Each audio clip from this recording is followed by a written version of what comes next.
కార్యకర్తలు తప్పుడు పనులు చేస్తే తాను సమర్థించబోనని స్పీకర్ అయ్యన్న పాత్రుడు స్పష్టం చేశారు. వ్యక్తిగత సమస్యలు కాకుండా ప్రజా సమస్యలను తన దృష్టికి తేవాలన్నారు.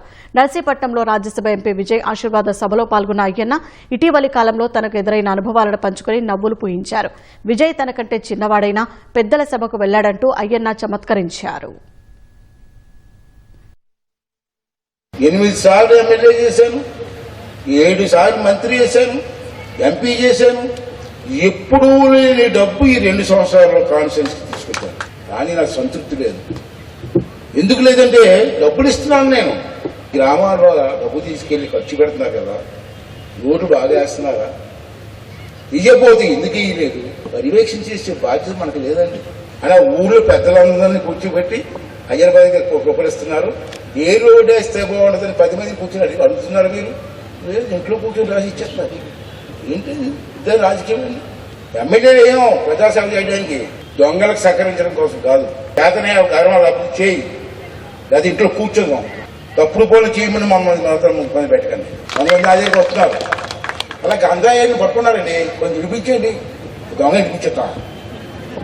దొంగల కోసం రికమెండ్ చేస్తారా మీరు? అలాంటి భూములు ఆక్రమించేది మనోడు ఏదైతే పొరపాటు చేసేయండి, ఫోన్ చేయండి ఆర్డీఓ గారిని. పొరపాటు చిన్న పొరపాటు గోవు చూపిస్తుంది.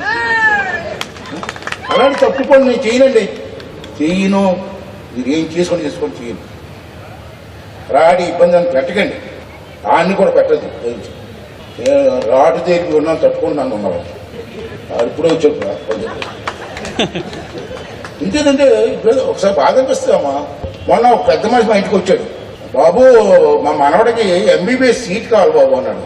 ర్యాంక్ ఎంత వచ్చింది కుర్రోడు గారి ఖాళీ కూడా అడిగారు. ఏమయ్యా మీ మనవడికి ఎంత వచ్చింది ర్యాంకు అని అడిగాను. ర్యాంక్ ఏంటి బాబు? ఎంట్రన్స్ రా, ఎంబీబీఎస్ ఎంట్రన్స్ రాయాలరా, ఆ ఎంట్రన్స్ లో ర్యాంక్ రావాలరా, ఆ ర్యాంక్ కూడా రాకపోతే ఆ మేనేజ్మెంట్ కోటలో సీట్ ఇప్పిస్తాను రా అంటే ఆ మాత్రం చెప్పి స్పీకర్ అన్నారు. ఒక మీద